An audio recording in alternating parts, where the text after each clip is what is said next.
एक बार फिर से आप सबका स्वागत है आपके अपने चैनल हमारा स्टडी मित्रा में। दोस्तों कंटिन्यू करते हैं हम कक्षा 12वीं की जनरल इंग्लिश के क्वेश्चन बैंक के आंसर्स। हमने कंप्लीट कर लिया है सेक्शन सी के क्वेश्चन नंबर 8 और 9 को, ये थे 10 अंक के।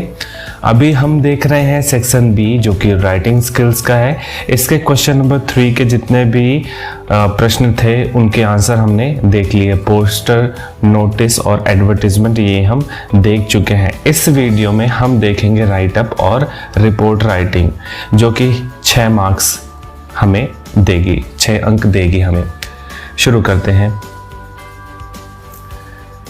पहला है with the help of the following words given below produce a write up on NSS camp in Rampur village, 100 volunteers, planting of trees, cleaning of drains, adult literacy classes।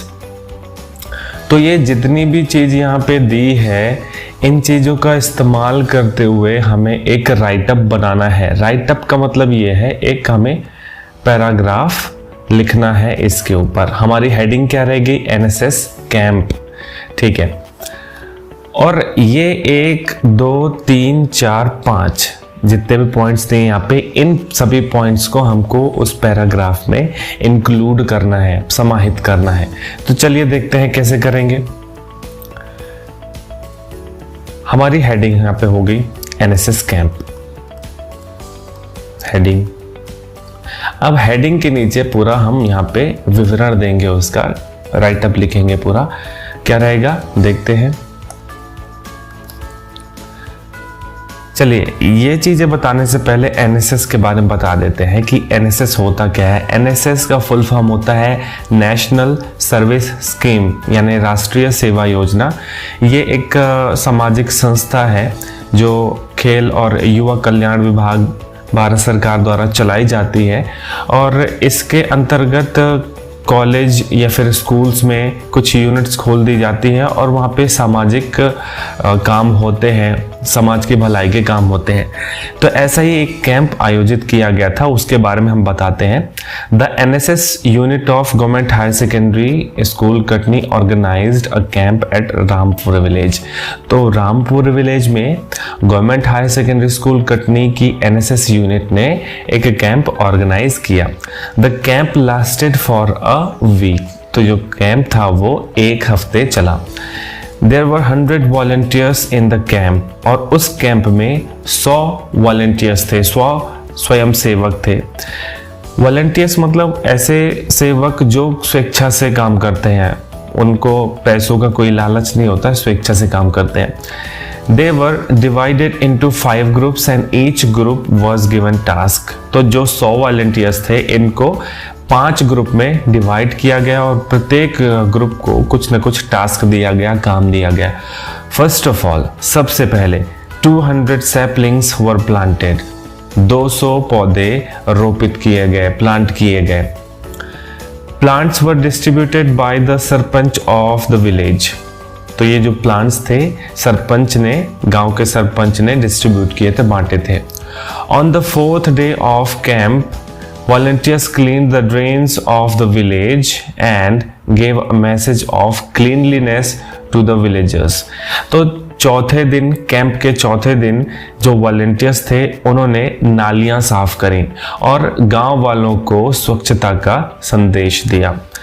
Adult literacy classes were also conducted. और वहाँ पे जो वयस्क हैं उनके लिए, उनकी साक्षरता के लिए क्लासेस भी लगाई गई। The villagers were health thankful. ये जो गांव वाले थे ये थैंकफुल थे, कृतज्ञ थे, उन्हें अच्छा लगा था। The camp was a big success. ये जो कैंप था वो कामयाब था। Everyone enjoyed it a lot. और सब ने इसे बहुत एंजॉय किया। तो इस तरह से हमें कैंप के बारे में हमने यहाँ पे लिखा है राइट अप। और देखिए यहाँ पे जितने भी पॉइंट्स दिए हैं इन सभी पॉइंट्स को हमने कहीं ना कहीं इंक्लूड किया है। देखिए सबसे पहला रामपुर विलेज वाला पॉइंट जो है यहाँ पे हो गया। दूसरा है 100 वॉलंटियर्स, 100 वॉलंटियर्स हमने यहाँ पे लिख दिया। प्लांटिंग ऑफ ट्रीज, तो ये देखिए 200 सैपलिंग्स वर प्लांटेड, ये कवर हो गया। क्लीनिंग ऑफ ड्रेन्स, तो यहाँ पे वॉलंटियर्स क्लीन्ड द ड्रेन्स, ये कवर हो गया। एडल्ट लिटरेसी क्लासेस, तो यहाँ पे एडल्ट लिटरेसी क्लासेस, ये जितने भी पॉइंट्स थे हमने यहाँ पे कवर कर लिए हैं इस राइटअप में। तो इस तरह से यहाँ पे राइटअप लिखना है। चलिए आगे चलते हैं। दूसरा है produce a write up on value of games. Value of games के ऊपर एक राइटअप लिखना है। पॉइंट्स हमारे नेसेसरी फॉर लाइफ, जीवन के लिए आवश्यक है। रिमूव्स मोनोटनी, हमारी जो नीरसता है वो ख़त्म करती है। मेक आवर बॉडी हेल्दी, हमारी जो शरीर है उसको अच्छा बनाती है, हेल्दी बनाती है, तंदुरुस्त बनाती है। लर्निंग गुड हैबिट्स, इससे हम अच्छी अच्छी आदतें सीखते हैं। डेवलप क्वालिटी एंड ब्रदरहुड, इससे क्या अच्छे गुण आते हैं और भाईचारा हमारे अंदर आता है। तो देखिए कैसे लिखेंगे। सबसे पहले हेडिंग हो गई हमारी वैल्यू ऑफ गेम्स। फिर games and sports are necessary for everyone, सभी के लिए जो खेल हैं वो बहुत ज़रूरी हैं, specially for children and young people, और जो बच्चे हैं और जो जवान हैं उनके लिए बहुत ज़्यादा ज़रूरी है। When we play we sweat, जब हम खेलते हैं हम पसीना बहाते हैं, और जब हम पसीना बहाते हैं हमें बहुत अच्छा महसूस होता है। When we sweat we feel great. We grow in so many ways with the help of games and sports, यानी गेम्स एंड स्पोर्ट्स की मदद से हम बहुत सारी चीज़ों में ग्रो करते हैं, आगे बढ़ते हैं। When we become bored from the daily routines, they remove our monotony. तो जब हम बोर हो जाते हैं डेली रूटीन से, डेली यही काम करते करते, तो ये जो गेम्स होते हैं ये हमारी नीरसता को हटाते हैं, ख़त्म करते हैं। A sound body possesses a great mind, sound mind. तो साउंड बॉडी का मतलब होता है एक अच्छा शरीर, तंदुरुस्त शरीर, और पजेस क्या नहीं होता है, रखना अपने पास होता है एक साउंड माइंड, तो अच्छा माइंड, अच्छा मन। तो इसमें ऐसा कहा जाता है कि एक अच्छे शरीर, तंदुरुस्त शरीर के अंदर ही एक अच्छा मन होता है ना। उसके बाद फिर लिखा games and sports are full of benefits. हमारे जो गेम्स एंड स्पोर्ट्स हैं वो एकदम बेनिफिट्स से भरे हुए हैं, फ़ायदे से भरे हुए हैं। They make our body healthy, ये हमारी बॉडी को बहुत अच्छा करते हैं, तंदुरुस्त करते हैं। They help in the development of our mind and physique, तो ये हमारी शरीर को, हमारे मन को डेवलपमेंट करने में, विकसित करने में मदद करते हैं। We learn good habits and team spirit from them, तो गेम से हम अच्छी आदतें सीखते हैं और टीम स्पिरिट यानी खेल भावना सीखते हैं। They develop quality and brotherhood, और इससे क्या विकसित होती है, अंदर हमारे गुण विकसित होते हैं, और ब्रदरहुड यानी भाईचारा विकसित होता है। Games promotes discipline among all, और हम सबके बीच में गेम्स जो हैं ये डिसिप्लिन को बढ़ावा देते हैं, अनुशासन को बढ़ावा देते हैं। तो एक बार फिर से यहाँ पे हमने जितने भी पॉइंट्स लिखे थे इन सभी पॉइंट्स को इसके अंदर हमने इंक्लूड किया है। तो इस तरह से हमें ये गेम्स, वैल्यू ऑफ गेम्स के ऊपर राइटअप लिखना है। आगे चलते हैं। चौथा है you have witnessed an accident. ठीक है, आपने एक एक्सीडेंट विटनेस किया है, देखा है। Write a report for a newspaper in 100 words about the accident using the following details. तो 100 शब्दों में एक रिपोर्ट लिखनी है इन डिटेल्स का यूज करके। Where, when and how did the accident happen, किस तरह से, कहाँ और कैसे एक्सीडेंट हुआ है। पीपल, व्हीकल इन्वॉल्व, कितने लोग और कितनी गाड़ियाँ इसमें इन्वॉल्व थी। Loss of life and property, कितने जानों का नुकसान हुआ, प्रॉपर्टी का नुकसान हुआ, जान माल का नुकसान। द सीन ऑफ एक्सीडेंट, जो सीन था एक्सीडेंट का वो कैसा था।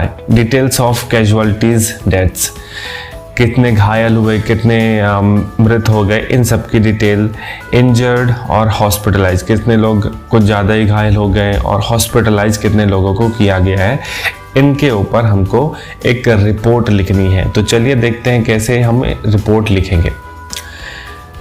रिपोर्ट लिखने में सबसे पहले हम यहाँ पे लिखेंगे कटनी, जहाँ पे भी एक्सीडेंट हो रहा है, जहाँ पे रिपोर्ट ली जा रही है उसका नाम लिख देते हैं यहाँ पे कटनी, यहाँ पे लिख दिया हमने।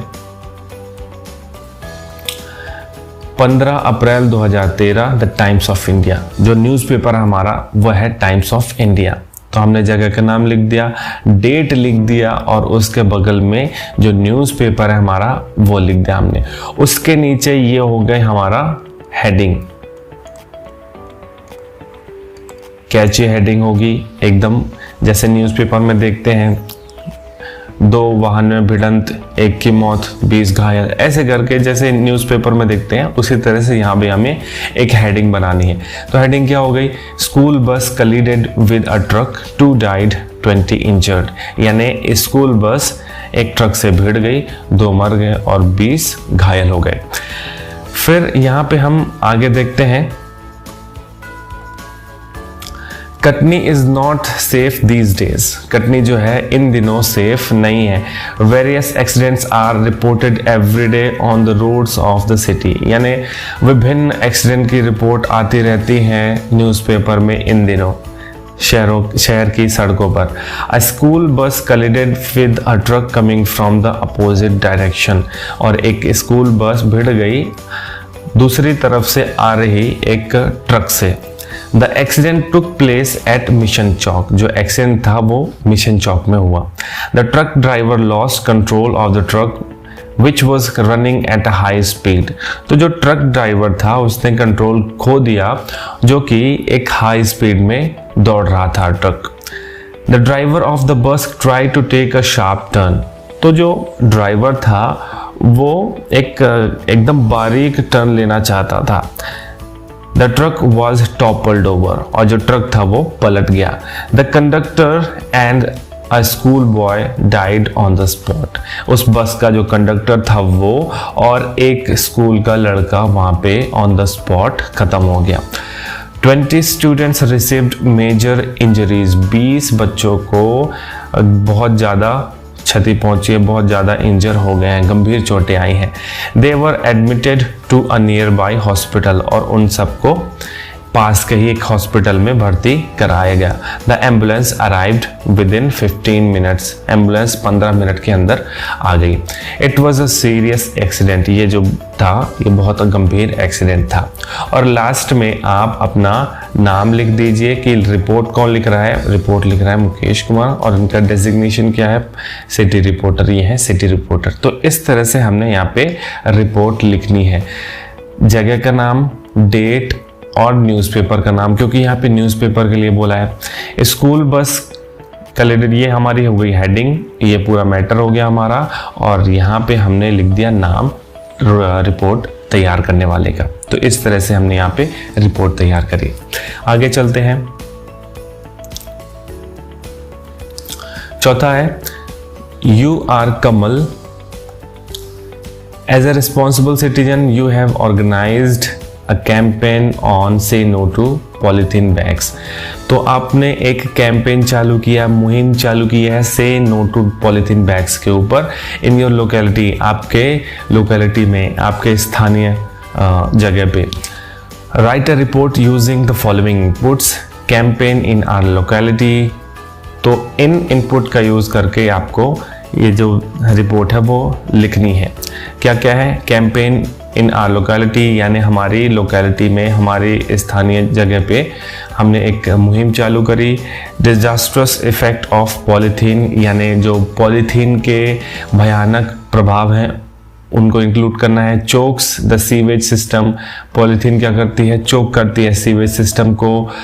To make public aware of its harm, लोगों को इसके हार्म के बारे में, नुकसान के बारे में बताने के लिए। To make locality polythene bag, to make locality polythene free, तो वो जो स्थान है वहाँ पॉलीथीन फ्री करने के लिए इन्होंने ट्राई किया है। तो इन सब इनपुट्स का यूज़ करके हमें एक राइटअप बनानी है। चलिए देखते हैं कैसे करना है। सबसे पहले तो यहाँ पे किसी न्यूज़पेपर के लिए नहीं लिखना है, तो आराम से कोई भी ऐसे सिंपल सा हम यहाँ पे रिपोर्ट बनाते हैं। हेडिंग हमारी हो जाएगी से नो टू पॉलीथीन बैग्स, यानी पॉलीथीन बैग्स को ना। अब यहाँ पे पूरा मैटर हम लिखते हैं कि polythene bags are harmful for our environment. तो ये जो पॉलीथीन बैग्स हैं ये हमारे पर्यावरण के लिए काफ़ी नुकसानदेह हैं। Disaster effect of the polythene are well known to everyone, यानी पॉलीथीन के जो भयानक प्रभाव हैं ये सभी को अच्छे से मालूम है। Are well known to everyone. Polythene bags are not disposable. ये जो पॉलीथीन बैग्स होते हैं इन्हें डिस्पोज यानी नष्ट नहीं किया जा सकता। They increase land water and air pollution. ये क्या इंक्रीज करते हैं, बढ़ाते हैं? भूमि प्रदूषण, जल प्रदूषण और वायु प्रदूषण बढ़ाते हैं। दे चोक द सीवेज सिस्टम। ये सीवेज सिस्टम को भी चोक कर देते हैं। ये जो नालियाँ होती हैं इनको भी चोक कर देते हैं। Still people use them. इसके बाद भी लोग इन्हें यूज करते हैं। यूज करते हैं इसका मतलब ये है कि इनसे जो नुकसान हो रहे हैं लोगों को नहीं पता है। So I decided to start a campaign in our locality to make the people aware of its harm. तो मैंने कौन, जिसने भी ये रिपोर्ट लिखी है, तो कमल ने बोला कि मैंने डिसाइड किया कि एक कैंपेन चालू करते हैं अपने ही स्थानीय क्षेत्र में लोगों को अवेयर करने के लिए, जागरूक करने के लिए। I used loud speaker, social media and pamphlets for the awareness programme. तो अवेयरनेस प्रोग्राम के लिए मैंने लाउड स्पीकर यूज़ किया, सोशल मीडिया यूज़ किया, पैम्पलेट्स यूज़ करे। ठीक है। I have tried to make my area polythene free zone. तो मैंने कोशिश करी है कि मेरा जो क्षेत्र है वो पॉलीथीन फ्री हो। All my friends supported me. मेरे जितने भी दोस्त हैं उन्होंने मुझे सपोर्ट किया। I am glad that I did something good for my society. और मुझे खुशी है इस बात की कि मैंने अपने समाज के लिए कुछ अच्छा काम किया। और लास्ट में यहाँ पे हम नीचे लिख देंगे कमल। ठीक है। तो ये इस तरह से हमने यहाँ पे रिपोर्ट राइटिंग करी है से नो टू पॉलीथीन बैग्स के ऊपर। आगे चलते हैं। 5वां है, last Monday you went to the hospital to see your friend who was admitted there. Using the following inputs produce a small write up on a visit to hospital. तो इन सब चीज़ों का यूज़ करके विजिट टू हॉस्पिटल के ऊपर आपको एक राइट अप बनाना है। ठीक है, स्मॉल राइट अप 100 वर्ड्स में। चलिए सबसे पहले देखते हैं क्या है इनपुट्स। रजिस्ट्रेशन काउंटर था, वहाँ पे लोग डॉक्टर के रूम के सामने खड़े थे। सर्जिकल वार्ड था, नर्सेस जो हैं वो अटेंड कर रही थी। Medical ward, patient line on the medical ward था और वहाँ पे पेशेंट्स पड़े हुए थे। आगे देखते हैं। सबसे पहले हमारी हेडिंग क्या हो जाएगी, a visit to a hospital, यानी हॉस्पिटल का एक विजिट, हॉस्पिटल का एक दौरा। आगे देखते हैं, last Monday I went to a hospital to see my friend who was admitted there. पिछले मंडे, पिछले सोमवार मैं हॉस्पिटल गया, एक हॉस्पिटल जहाँ पे मेरा दोस्त एडमिट था, भर्ती था। He was suffering from malaria, वो मलेरिया से पीड़ित था। As I entered the hospital building I saw a registration counter. जैसे ही मैं बिल्डिंग के अंदर घुसा मैंने रजिस्ट्रेशन काउंटर देखा। People were standing at the counter and some in front of doctors room. जो लोग थे वो काउंटर पे खड़े हुए थे और कुछ लोग डॉक्टर के रूम के सामने खड़े हुए थे। I took the stairs to the first floor. मैंने फर्स्ट फ्लोर की सीढ़ियाँ पकड़ी। There I saw the surgical ward full of patients। वहाँ पे ने सर्जिकल वार्ड देखा। सर्जिकल वार्ड मतलब जहाँ पे सर्जिकल यानी शल्य क्रियाएं, कहने का मतलब जो कि पट्टी वगैरह, ड्रेसिंग वगैरह और ऑपरेशन वगैरह का काम होता है। नर्सेस वर अटेंडिंग देम, वहाँ पे नर्सेस उनको अटेंड कर रही थी। Medical ward beside the surgical ward, तो मेडिकल वार्ड जो था वो सर्जिकल वार्ड के बगल में था। Patients were lying on their bed, जो पेशेंट्स थे वो बेड पर पड़े हुए थे। I saw my friend lying on a bed, मैंने वहाँ पे अपने दोस्त को भी देखा जो कि एक बेड पर पड़ा हुआ था। हिज फादर वॉज देयर, उसके पिताजी वहाँ पे थे। My friend was very happy to see me, मेरा जो दोस्त था उसने मुझे जब देखा तो बहुत खुश हुआ। ऑब्वियसली बहुत खुश होगा जब कोई दोस्त मिलने आता है। I was there for an hour, और मैं वहाँ पे 1 घंटे था। I prayed for his good health and came back home. मैंने उसकी सलामती की दुआ करी, एक प्रार्थना करी कि वो जल्दी ठीक हो जाए, और उसके बाद मैं फिर घर वापस आ गया। तो इस तरह से विजिट टू हॉस्पिटल के ऊपर हमने राइट अप लिखा है। आई होप कि ये जो जितने भी 5 चीज़ें हमने देखी हैं, इसमें रिपोर्ट राइटिंग थी और राइट अप थे, आप लोगों को समझ में आ गए होंगे।